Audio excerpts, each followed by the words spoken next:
Welcome everyone to this edition of Looking at Louisville. I'm Chaz. Hi, I'm Stacy. And we are here in Theater Square and we're standing in front of the Louisville clock, or better known as the Derby clock, right Stacy? That's right, Chaz. This is one of the city's favorite sculptures, commissioned in 1970 to a local artist, a local sculptor, Barney Bright. It took 6 years to actually get built and placed on 4th Street. It was commissioned to be a little further down the street on 4th Street Live, right?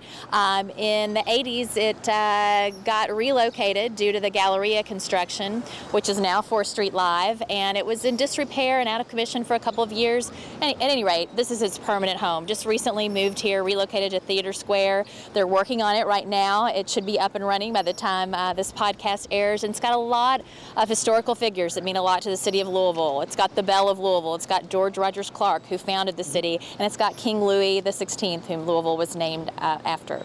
Well, Theater Square is a great place to come to, not only to check out the clock, but also for entertainment and also for great food. So we got a lot of things to do, so we need to head out. We've got a lot to eat. Yes, we do.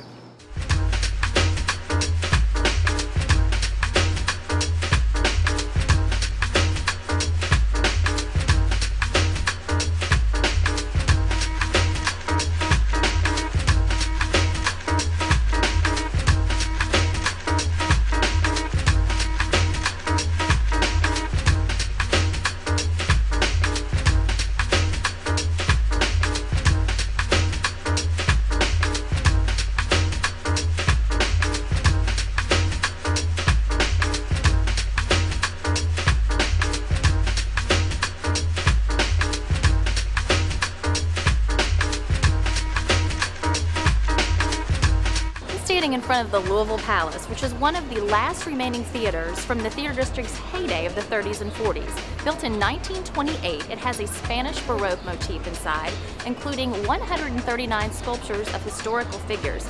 It's also one of my favorite places to see a live concert.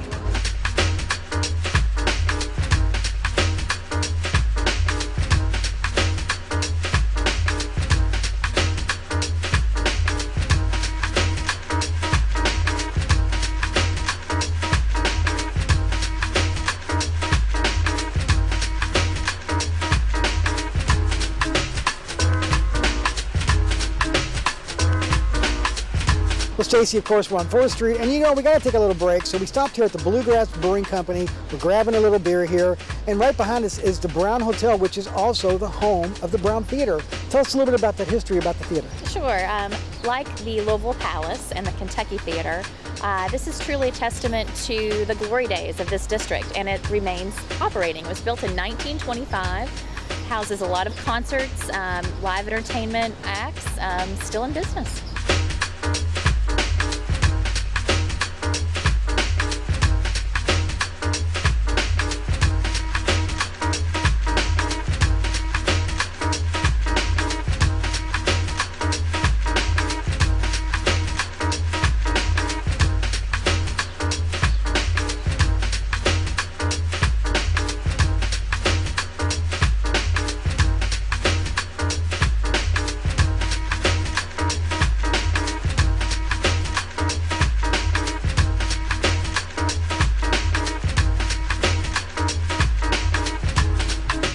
Well, Stacy, what a great way to end the day by coming here to the Theater Square Marketplace. I mean, it's a beautiful facility. It's totally renovated. I mean, it's a hidden jewel here on 4th Street. It really is. I love the history of things, and this theater was built in the 1920s as the Kentucky Theater. It was a movie house for 60 years before it closed, and then several years later this group took it over. And this space I love. It's completely new. This is like the cosmopolitan addition to the vintage space inside. They've done a great job.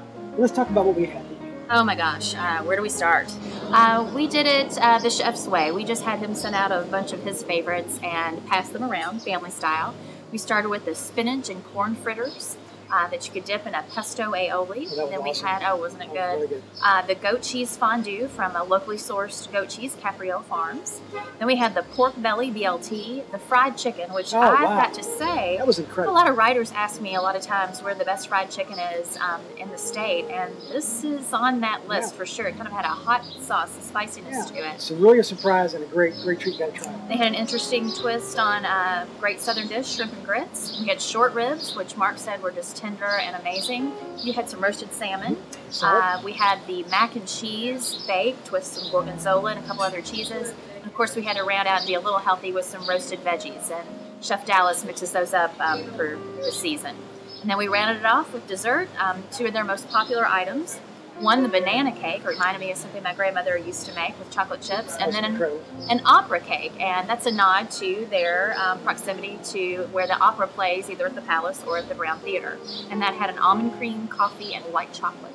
You know, what a great place to come to, because it's when you come here, you feel like you're not, there's not anything outside of here. You're just in a very great environment. It's comfortable, it's relaxing, and the ambiance here and the design of the place is just gorgeous. And Chaz is right. It's just a very cosmopolitan scene in juxtaposition to the old space. Yeah, you got the Brown Hotel right there. Like I said, Louisville Palace. Everything is within proximity. And don't forget about the classic old derby clock out there. Oh my gosh, that's awesome. So there's a lot of fun to be had in Theater Square, whether you're going for dinner, lunch, cocktails, or to see a great entertainment venue. So for more information, please send us an email, podcast@golouisville.com, or visit the website, golouisville.com. Or, of course, you can find us on Facebook, YouTube, and Twitter.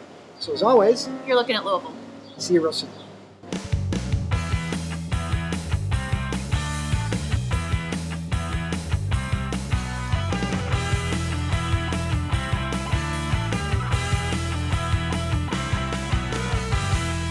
Okay. 3, 2, 1. What a great way to close out after hitting the theater district on 4th Street by coming to the theater. Just don't look at the camera.